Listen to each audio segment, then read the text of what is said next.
So today we're talking about Grail watches. Now we see a lot of watches here, and sometimes we kind of forget that a Submariner or a Carrera is a lifelong achievement for a lot of people. It is for me as well. We get to see these watches and we want to show them with you. They're fascinating, they're marvelous, and frankly, most people aren't probably going to get to see them. But what if budget wasn't an option? Watches are technical marvels and intricate machines, and they are just cool. And at the office, we are fortunate enough to see a huge range of watches, varying with complications and different levels of craftsmanship. Some of these watches can carry a fairly hefty price tag as well, and probably aren't going to end up on most people's wrists. But because they're so beautiful, we still want to share them with you. So if money was no object, these would be some of our picks for the ultimate Grail watch. So let's jump in. All right, up first, the Rolex Day-Date. Now this is the Day-Date 40, so this is the newer reference in 40 millimeters, and this thing's a beast. And a lot of people may not put a Rolex on their Grail list, but hey, if it's good enough for Alec Baldwin's character in Glengarry Glen Ross, then it makes it on this list. Put that coffee down. I mean, the sheer heft of this watch with the solid 18 karat gold bracelet is pretty astonishing.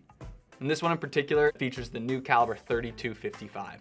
Definitely not a watch that people are gonna wear every day, but certainly something that's gonna make you feel like a boss. Coffee's for closes, and so are gold Rolexes. Coffee's for closers only. All right, up next is the AP Royal Oak Offshore chronograph. Sticking with large gold watches, this one does not disappoint. And this particular one is an 18 karat rose gold with black ceramic. Yes, the pushers, the subdials, the crown are all black ceramic. This Offshore does have that classic tapisserie dial, and it also features black Arabic numbers and black hands. And what's pretty crazy is that is actually luminescent. To finish off the black and gold styling is a black alligator strap and a matching gold buckle. This thing's just absurd. My precious. So now to rein things in a bit. We have the IWC Big Pilot Le Petit Prince. Now the CEO of IWC has a great quote where he says, "Today people do not buy a luxury watch because it tells time. They buy it because it inspires them, because it tells a story." And I think that's a great reminder why a lot of people get into watches. And this particular watch has quite a story. The Petit Prince collection was started by, oh boy.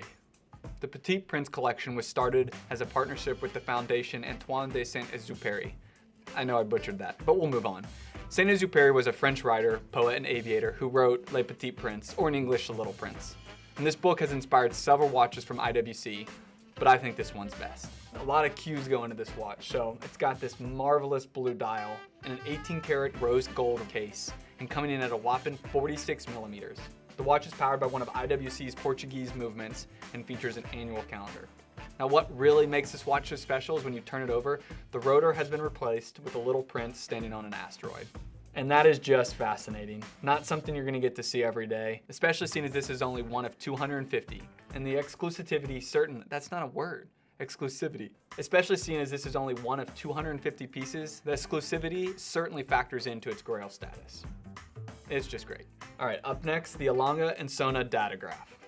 Now here's an example of German watch manufacturing at its finest. Again, probably not a watch that people are gonna wear every day, but rather a testament to some of the finest watchmaking.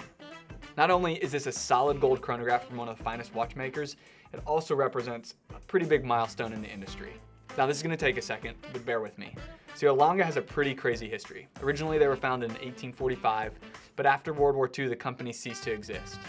But then with the fall of the Berlin Wall, the company was reestablished in 1990. And 4 years later, in 94, they introduced 4 new models with great success.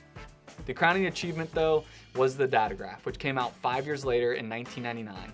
And at a time when no one, not even Patek, AP, or Vacheron, was producing their own chronograph movements, the new kid on the block made quite a disruption.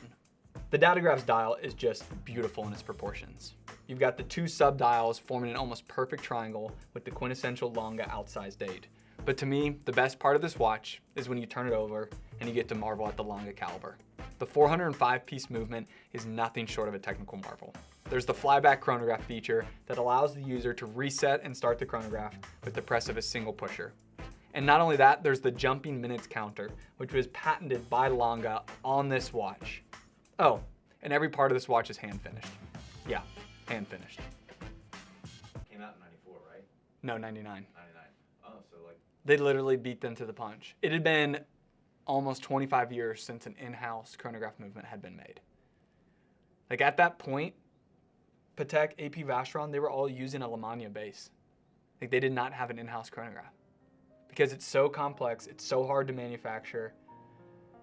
And I think what's even crazier about it is Lange basically goes and makes one and just throws out the rule book. Like you look at their chronograph in this movement and nothing looks like that. So they basically said, we're gonna make it how we want, and it's gonna kick ass, and it does. Pretty dope. All right, last but not least, Patek Philippe Nautilus travel time. Now, no Grail list would be complete without a Patek, and we chose this one. And to be honest, I think that Patek's travel time is about as cool as it gets. Now, despite having a nearly 6-figure price tag, this watch is surprisingly practical. Now, I say practical, but outside of this watch, all the other watches on this list are in precious metal, which makes a daily wear that much more difficult. Now, I'm not saying that I'd wear any of these daily, but I'm also not gonna be in a position where I'm buying any of these, so at least I can do is dream. The overall style of this watch stays true to the original Genta design. You got the octagonal case, the integrated bracelet, horizontal plank style dial, and contrasting brushed and polished finish that only Patek can deliver on. But where this thing starts to shine are the 4 additional complications that Patek put in this watch. So Patek manages to add a date, a chronograph, a day-night indicator, and a travel time, all without cluttering up this dial or altering the design that much. So I want to dive in and just talk about these complications a little bit. The date is displayed at 12 o'clock and a subdial that features all the odd days of the month. Normally this would start to appear overly weighty if it weren't for the balance of the chronograph subdial at 6 o'clock. So this column wheel chronograph is a rather simple design, featuring a single 60-minute counter placed at 6 o'clock to create that nice symmetry on the dial. And a really nice feature is both the central seconds counter and the minutes counter have the same style hand, so they draw a visual similarity. And it's the little things like this that you don't immediately recognize, but that's the extra 5% that creates such an exceptional watch. The day-night indicator is displayed in 2 small apertures at 9 o'clock and at 3 o'clock. Now the 9 o'clock aperture is local time or travel time, and 3 o'clock is home time. Now they're either white or blue. White means day and blue means night. And it's kind of silly how simple it appears, but I think that's where the beauty lies in this watch. And last up is the travel time. And this is achieved by a second set of hands coming out of the center of the watch. So when you look down, the main hands you see are your local time or your travel time, and they can be advanced 1 hour at a time simply by pressing either one of the pushers here at 9 o'clock. Now, they've replaced the original Nautilus hinge design, but it works perfectly. And the complexity of this is actually missed because it takes an additional 47 parts to make that work.